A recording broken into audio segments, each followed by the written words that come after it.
Hello Chapati, I hope you all are doing well. So our today's topic of interest is instantaneous velocity. So first of all, make the mind clear that what do you mean by instantaneous velocity. Instantaneous velocity क्या होती है? Velocity at an instant of time. That means वो velocity जो एक क्षण के लिए है उसे हम बोलते हैं instantaneous velocity. हाँ जी बच्चों party, read out the statement first. We already know that instantaneous velocity is a velocity of a particle at any instant of time or at any path of the time.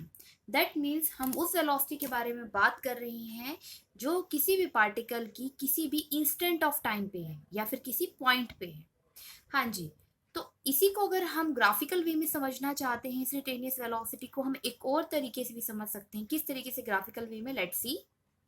हाँ जी बच्चा बेटी, तो इसको understand करने के लिए समझिए. यहाँ पे मान लीजिए आपके पास क्या है, आपने दो एक्सिस ली, जैसे कि coordinate axis wise x axis और वाई एक्सिस. अब कोई जो पार्टिकल है वो कुछ इस तरीके का पाथ ले रहा है, कुछ इस तरीके का पाथ ले रहा है. लेट्स सी कि हम बोल रहे हैं कि कुछ इस तरीके का वो पाथ ले रहा है पार्टिकल. यहाँ पे कोई पॉइंट पी है, मान लीजिए इनिशियली पार्टिकल यहाँ था, कुछ टाइम बाद हम देखते हैं वो पार्टिकल कहाँ है, क्यू, यहाँ. फाइन. अब अगर हम आपसे कहें इसे इंस्टेंटेनियस वेलोसिटी के वे में हम देखना चाहते हैं, तो हम क्या देखेंगे, ये जो पार्टिकल है क्यू, अगर ये टाइम कोलैप्स्ड हो जाए, मतलब कि t इज इक्वल टू 0 पे ये p पे था, t is equal to t पे ये q पे है. जैसे आप यहाँ सपोज कर सकते हैं that t is equal to 0 पे आपका पार्टिकल था p पॉइंट पे और t is equal to t पे आपका पार्टिकल है q पॉइंट पे. तो अगर आपका ये जो t is equal to T 0 को अप्रोच कर जाए, ये जो चेंज ऑफ टाइम इंटरवल है, आप मान लीजिए ये जो चेंज आपका है वो किसको अप्रोच कर जाए, 0 पे, तो आपका पार्टिकल जो q था वो किस पे अप्रोच कर जाएगा, p पे. मतलब कि अगर आप यहाँ से और यहाँ के बीच में कोई टाइम इंटरवल होता ही नहीं, तो क्या हो जाता, वो पार्टिकल q की जगह कहाँ पे होता, p पे ही होता. ये तो हम बोल रहे हैं जब टाइम 0 है तो पार्टिकल p पे है, जब टाइम t है तो पार्टिकल q पे है. अगर हम ये जो टाइम इंटरवल इन दोनों के बीच में आए 0 से t तक, उसी को 0 पे अप्रोच कर दें, मतलब कि t से 0 पे ही अप्रोच कर दें, तो q भी किस पे अप्रोच हो जाएगा, p पे. तो लेट्स सी द स्टेटमेंट. हाँ जी बच्चे party, let's see. The instantaneous velocity of object is a limit of average velocity as the elapsed time approaches 0. That means अगर आपकी average velocity क्या होती है, obviously इसमें initial भी होगा और कुछ final भी होगा, तो उसका average अगर वो ही जो time elapsed है वो ही 0 पे approach कर जाए, तो वही average velocity आपकी क्या बन जाती है, instantaneous velocity.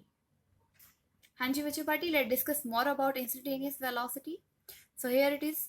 If we bring point Q more and more closer to point P, अगर हम Q पॉइंट को बहुत ज़्यादा पास लेके आते हैं किसके, P पॉइंट के, तो जो आपकी एवरेज वेलोसिटी थी शॉर्ट डिस्टेंस के लिए, टाइम इंटरवल के लिए, वो किस में कन्वर्ट हो जाएगी, इंस्टेंटेनियस वेलोसिटी में.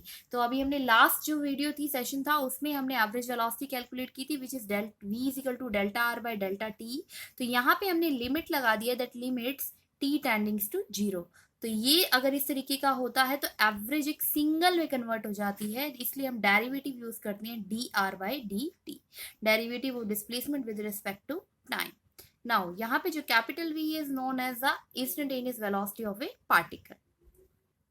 हाँ जी बच्चों पार्टी, तो इसीलिए जो आपकी इंस्टेंटेनियस वेलोसिटी है is a limiting value of average velocity as a time interval approaches 0. तो इसलिए हम बोलते हैं जो इंस्टेंटेनियस वेलोसिटी आपकी क्या है, कि एवरेज वेलोसिटी की लिमिटिंग वैल्यू है जब टाइम इंटरवल आपका किसको अप्रोच कर जाए, 0 को अप्रोच कर जाए. Read out this beautiful conclusion which could be applied right now. As the point Q approaches P, direction of vector delta R changes and approaches to the direction of the tangent to the path at point P. So instantaneous vector at any point is tangent to the path at that point. That means, हाँ जी बच्चों party, तो इसी के according हम position vectors देखेंगे, फिर displacement देखेंगे. तो इसी प्रीवियस वीडियो में आपके साथ डिस्कस कर चुके हैं हम कि पोजीशन वेक्टर क्या होता है, ओरिजिन से मूविंग दैट पॉइंट. तो मूवेबल पॉइंट यहाँ पे P था जो कि मूव कर सकता था, तो फर्स्ट आपका पोजीशन वेक्टर मान लीजिए R है. दूसरा क्या हो जाएगा, ओरिजिन से Q पॉइंट तक का R डैश. सो इन दोनों पॉइंट्स के बीच का जो डिस्टेंस होगा, shortest distance, that is known to be the displacement, और वो शॉर्टेस्ट डिस्टेंस हमेशा मैक्सिमम स्ट्रेट लाइन की फॉर्म में होता है. तो ये आपका डेल्टा R है.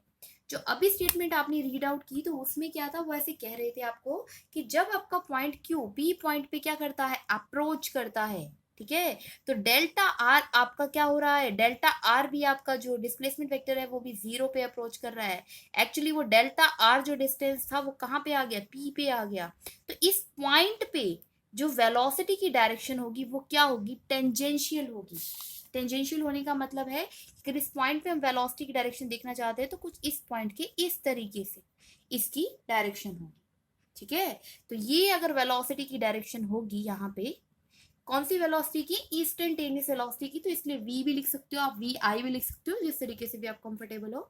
तो इसी को हम रिजोल्व करते हैं दो फंक्शंस में, कैसे, एक अलोंग x अलोंग y। तो अगर आप इसे अलोंग x मूव करेंगे तो इस तरीके से अलोंग x हो जाएगी, that is vx। And along y अगर आप इसे करते हैं तो इस तरीके से ऊपर की तरफ vy हो जाएगी।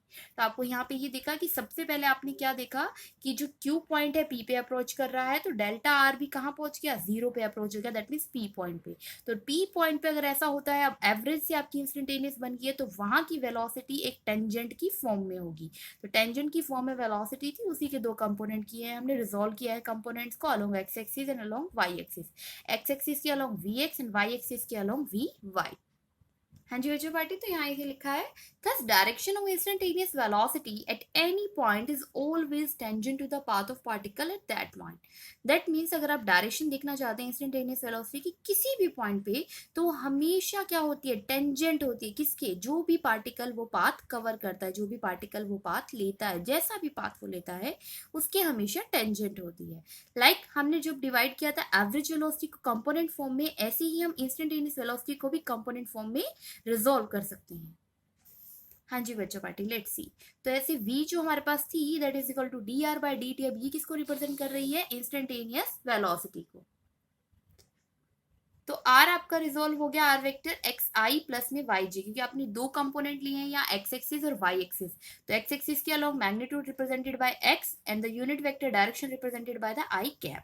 तो सेम वाई एक्सिस के अलोंग जो हमारा मैग्नीट्यूड है वो y रिप्रेजेंट कर रहा है, स्मॉल y, और उसी के अलोंग डायरेक्शन को unit vector j cap represent कर रहा है। हम इसे सेपरेट आउट कर सकते हैं, dx by D T into I cap plus में dy by D T into J cap. और dx बाई dt क्या होता है, ऑब्वियसली vx होता है, that velocity of x component. और dy by dt is known as vy, that is velocity of y component. और ये कौन से कंपोनेंट है, इंस्टेंटेनियस वेलोसिटी के। वन मोर इंपॉर्टेंट थिंग, अगर आपको magnitude of instantaneous velocity calculate करना है, then when you can calculate this by using magnitude v is equal to under root इसके मैग्नीट्यूड का square, that means x direction के magnitude क्या है, we x का होल स्क्वायर प्लस में we Y का होल स्क्वायर। तो इस तरीके से आप इसका मैग्नीट्यूड भी कैलकुलेट कर सकते हैं। तो this is all about the instantaneous velocity.